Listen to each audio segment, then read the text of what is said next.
ఆ రోజు 9:46కి నేమాని భాస్కర్ సాక్షి editor YS భారతిరెడ్డికి 4 సార్లు కాల్ చేసినట్లుంది.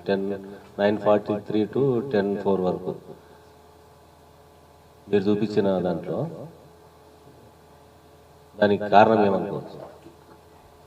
ఆ కారణం చెప్పాల్సింది మనకి ఇన్వెస్టిగేషన్లో. ఇవన్నీ బయటపడట్లేదు. ఎందుకు బయటపడట్లేదు? నేను అడుగుతున్న క్వశ్చన్స్ కూడా ఎందుకే. కానీ సీక్వెన్స్ ఆఫ్ ఈవెంట్స్ చూస్తే ఈ తర్వాతనే నరేటివ్ మారింది సాక్షిలో. హార్ట్ అటాక్ నుంచి అనుమాన స్థితిలో చనిపోయారు అని ఫస్ట్ చెప్పారు. అప్పటికే మార్చురీలో ఉన్న బాడీని అనుమానం అట్లా అంటారో నాకు తెలియదు కానీ అన్నారు. తర్వాత మర్డర్ అన్నారు. మరి ఆ ఇన్వెస్టిగేషన్ చేయాల్సిన బాధ్యత సిబిఐకి ఉంది. ఇప్పుడు జగన్ రెడ్డి భారతీయులను ఇద్దరిని విచారించాల్సిన అవసరం ఉంది మేడం. ఎందుకు విచారించలేకున్నారు వీళ్ళు? అప్పుడే కేసు క్లోజ్.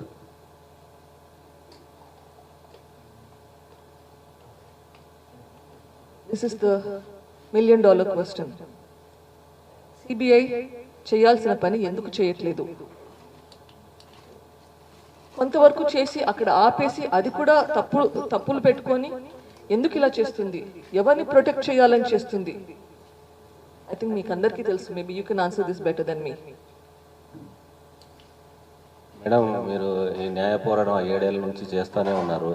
కానీ మీరు లేవనెత్తినటువంటి అనేక అంశాలని సిబిఐ కూడా దర్యాప్తులో ముందుకెళ్ళట్లేదు. ఇప్పుడు ఇటీవలే నాంపల్లి సిబిఐ కోర్టులో కూడా 3rd ఛార్జ్ షీట్ కూడా దాఖలు చేసింది. ఈ కేసు క్లోజ్ అయింది, ఎవరు కూడా నిందితులు లేరని కూడా కరాఖండిగా చెప్పింది. దీనిపైన మీరు ఏమంటారు?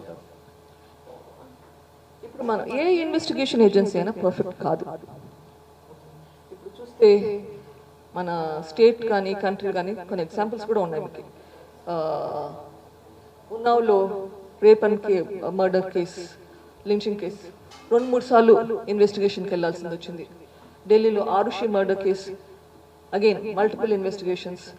కేరళలో సిస్టర్ అభయ కేసు 2-3 సార్లు రీఇన్వెస్టిగేషన్ చేసుకుంటూ పోయారు.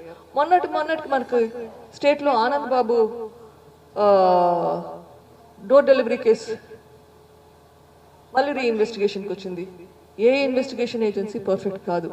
తప్పులు ఉంటే కరెక్ట్ చేసుకోవాలి. ఆ తప్పులు కరెక్ట్ చేసుకోమని చెప్పి నేను రిక్వెస్ట్ చేస్తున్నాను. ఇన్వెస్టిగేషన్ కంప్లీట్ కాలేదు, ఇన్వెస్టిగేషన్లో తప్పులు ఉన్నాయి, which is what my concern is. Investigation తప్పు చేస్తే wear is the question of justice అనేది మనకి ఎక్కడి నుంచి వస్తుంది? బేస్డ్ ఆన్ ఇన్వెస్టిగేషన్ సరిగా చేయకపోతే నీకు జస్టిస్ ఎక్కడ? మన జరిగిన ఇంట్రాగేషన్లో మహేంద్రను కిరణ్ ఇంట్రాగేషన్ చేశాను కదా సిబిఐ వాళ్ళకి ఏం సమాచారం ఇవ్వలేదు మేడం. దాని గురించి మీరు ఈ రోజు తర్వాత ఆ నంబర్లు ఇవ్వడానికి కారణం మేడం?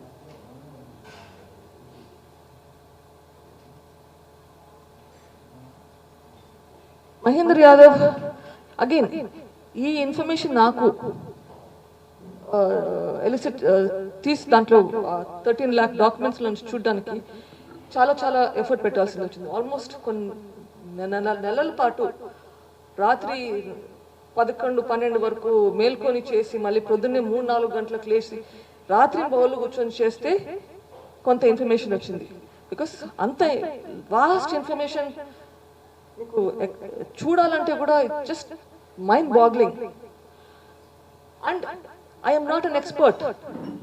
నాకు ఇది ఎట్లా చేయాలనో కూడా తెలియదు.